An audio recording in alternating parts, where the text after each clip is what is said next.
Two on the Roper Report. Alien Isolation 2 is in development. This is Wesley Yinpool at IGN.com. On the 10th anniversary of Alien Isolation's release, developer Creative Assembly has confirmed that a sequel is in development. In a statement marking the survival horror classics, let me try this again. This marking the survival horrors class. No, I still put an S on horrors for some reason. Survival horror classics 10th birthday. Creative director Al Hope said the development team would share more details. Quote, when we're ready. Hope returns to lead development on a sequel, having done so on the first game. In his statement published to X/Twitter. Now, Madeline, when do we just either give in and just call it X, or just keep calling it Twitter and say, shove it, Elon Musk? I'm never going to call it X. I agree, but I'm sick of saying X/Twitter in reports. I'm not doing it. We're just saying Twitter, okay? That's all we're going to say from now on. Hope said, quote, on the 10th anniversary, it seems only fitting to let you know that we have heard your distress calls loud and clear. Today, I'm delighted to confirm on behalf of the team that a sequel to Alien Isolation is in early development. We look forward to sharing more details with you when we're ready, end quote.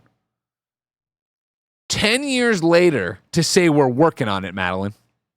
I'm excited, but also like, where are we working on it? How far are we working on it? 100%. How much longer until we get the game? Years? You imagine years, right? Like, I feel like the fact that if I'm Creative Assembly, right, and that's, of course, owned by Sega, obviously you would have wanted to have done this for a long, long time. So you get down to the brass tacks of what was stopping it. You know, you assume licensing rights are always difficult. Agreements and partnership agreements are always difficult.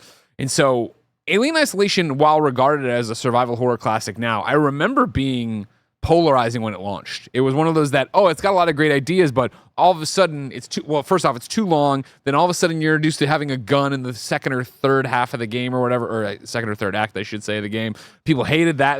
There was criticism to it that at the time gave it whatever it gave. I remember being at IGN. Yeah, okay, there it is. Average John on air says the 5 out of 10 from IGN still haunts me to this day. That's what I remember of spoilers, Greg. Lakers. It's been a decade. And I told you to get a gun eventually? Calm down, everybody. Anyways, it wasn't polarizing. IGN just gave it a remember, I was at IGN, so I'm ride or die with the team on what we said there. I think McCaffrey reviewed it. Am I wrong on that, chat? Let me know. Anyways, I remember it being such a thing of like, oh, and enjoying the initial shtick of it, of hiding and stuff, but I never got too far into it personally, never stuck around that long. And so you imagine with the groundswell since then of, oh, it's a cult classic, you sit around figuring that out, and then I would imagine Sega and Creative Assembly dealing with Alien Isolation, that 20th Century Fox, so now Disney. So probably John Drake. I assume John Drake's tied up in this at some point, whatever. Getting out there and actually making it happen. Altered Rain telling me it's an 81 open critic. Have you ever played this one, Madeline? I love this game, actually. Yeah. Yes. Funny story enough, actually, my husband and I played this on the night that we got engaged. To celebrate or in lead up to getting engaged? To celebrate. Okay. So he proposed, and then we played this afterwards, and I was like, what a mixture of emotions I'm experiencing today. So this one will always be really close to my heart, but it's a really good, it's scary. I think it's one of the scariest games that I have played. Yeah. But I really like a lot of aspects of how little agency you have, how powerful the alien is. Like, it's searching you out. It's very scary. And I do wonder, I'm curious if you saw Alien Romulus, because there was a lot of nods to Alien Isolation and Alien Romulus. That's the latest one, right? Mm-hmm. Yeah, Jen and I want to see it, but we're waiting with the 3-year-old for it to be on demand. It was really fun as a fan of Alien Isolation to see those nods. Yeah. And it kind of made me wonder if we were getting some kind of news. Like, obviously, a lot of Alien fans enjoy this game. This episode is brought to you by New World Aeternum. New World Aeternum is a thrilling action RPG experience for console and PC players with a vibrant world, vast and beautiful setting, dynamic real-time action combat, and the freedom for players to choose how to forge their destiny. Combat is skill-based and dynamic, incorporating swords, guns, and sorcery so that you can build one character to rule them all as you explore Aeternum and unravel the mysteries of the supernatural island that you can't leave. You love playing RPGs alone? You can in New World Aeternum, or play cooperatively with your friends as you complete quests, get better gear, and level up. Greg played this at Summer Game Fest on PlayStation 5 and was caught off guard by how much he enjoyed it and how many hours he said he could see himself sinking into the final product. There's boss fights, cool enemies, crossplay, resource gathering, and crafting. So yeah, this sounds like a Greg game. Pre-order New World Eternum now on PlayStation 5 or Xbox Series X or S to get the Azoth Stalker Wolf mount and prepare for launch on October 15th. Again, going back to it, and correct me if I'm wrong, everybody. I do believe it's 20th Century Fox, and I do have You're Wrong open, so you could tell me. So then it would be part of this Disney thing, which would be, I made a joke, but it probably would fall under the purview of one John Drake and his team of looking through the IP they now have at their disposal and finding the right things. And of course, people like John Drake, I don't want to give him all the credit because I know he has other people he works with, do understand, of course, that there is a fan base for this that would be stoked about it. So if that's what happened, that if it got hung up just on the shelf with a million other 20th century things, this buyout it happens, yada, yada, yada, you get to hear where they're able to say it. I love that they were able to say this. And again, I joke about the 10 years. We all know how tough video games in business are. It is, I would imagine we are quite a ways out. If you're on the 10th anniversary, just able to say it's being worked on, we have nothing. We have concept art, or now we just have an agreement finally where we can finally start fleshing out ideas. Are you going to be excited no matter when it comes? I will be excited, but I do think it does temper my excitement, any games when they're announced so early in development, because as you just said, game development is such a roller coaster, and it's like, it might happen. I want something a little bit more concrete before I get truly excited. Okay, fair enough. Of course, you know how many people from the original game are there.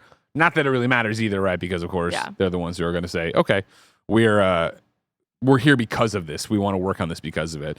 Some stuff no, you're wrong. It's just, hey, you're right, Greg. Kebab says Greg is correct. Ryan McCaffrey was the reviewer at IGN. He basically said it's a fantastic 7-hour game stretched into a 20-hour game that overstayed its welcome for him. And I remember that being such a turnoff to me. It is really long. See, that was my thing where I was like, I don't want to. I played the first few hours and enjoyed what I played, but not enough where I was like, I got to keep going. I do think too, for like a very stressful game, Yeah. that is a lot to ask of people to be that tense for that long. Yeah. And then Bander SN says, yes, it's the 20th century. It's a 20th century property. And yes, John Drake tweeted about it. I went to John Drake's Twitter. And of course, if you don't know John Drake, he's GM 20th Century Games and VP Biz Dev for Disney/Pixar, Lucas, and 20th Century Games. A lot of titles there, John. John tweeted, quote tweeting the Alien Isolation thing. A little news for your Monday morning. On the 10th anniversary of Alien Isolation, we're in parentheses early and parentheses development on a sequel. Get hype, a creative assembly, cross Sega, cross 20th Century Games. Let's do this.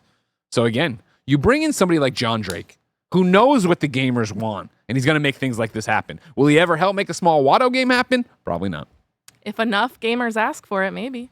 It'll remind you, of course, he doesn't work on Star Wars games. He'll get really cranky about it because he gets crankier, but he's always cranky. John is just, you know what? He's always cranky. I'm glad people aren't cranky about this. I'm glad people are getting what they want. You know what I mean? Yeah, me too. This long, it'll be good to see what they got. And again, I love the idea of taking 10 years of feedback and what people loved and maybe didn't love about the original and seeing what you can come down on.